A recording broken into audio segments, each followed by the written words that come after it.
Hi friends, ഇന്ന് നമ്മൾ തയ്യാറാക്കുന്നത് തനി നാടൻ രീതിയിലുള്ള ചേമ്പിൻ തണ്ട് തോരനാണ്. This is Aishwarya. Welcome to taste with ice. ആദ്യമായി ഒരു 5 ചേമ്പിൻ തണ്ട് പുറംതൊലി കളഞ്ഞ് കഴുകി നീളത്തിൽ കനം കുറഞ്ഞ് അരിഞ്ഞു വെച്ചിരിക്കുന്നതാണ്.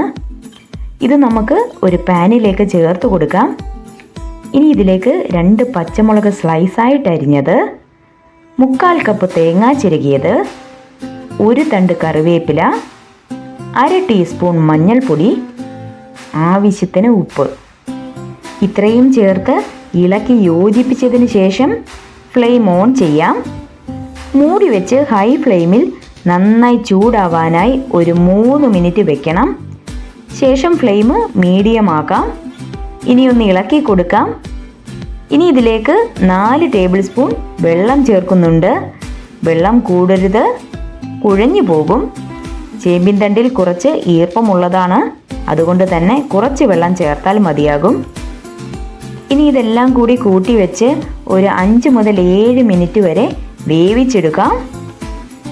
ഇളം തണ്ടാണെങ്കിൽ ഒരു 5 മിനിറ്റ് വേവിച്ചെടുത്താൽ മതിയാകും. ശേഷം 1 ടീസ്പൂൺ വെളിച്ചെണ്ണ കൂടി ചേർത്ത് കൊടുക്കാം. എല്ലാം കൂടി ഒന്ന് ഇളക്കി ഈർപ്പവെള്ളം വറ്റിച്ചെടുത്ത് കഴിഞ്ഞാൽ നമ്മുടെ ചേമ്പിൻ തണ്ട് തോരൻ തയ്യാറായി കഴിഞ്ഞു. അപ്പോൾ ഇങ്ങനെ ചേമ്പിൻ തണ്ട് തോരൻ ഒന്ന് തയ്യാറാക്കി നോക്കൂ. നിങ്ങളുടെ അഭിപ്രായം കമൻസിലൂടെ അറിയിക്കുകയും വേണം. വീഡിയോ ഇഷ്ടമായാൽ ചാനൽ സബ്സ്ക്രൈബ് ചെയ്യാൻ മറക്കരുതേ. വീണ്ടും കാണാം പുതിയൊരു റെസിപ്പിയുമായി. അതുവരെ ബായ്.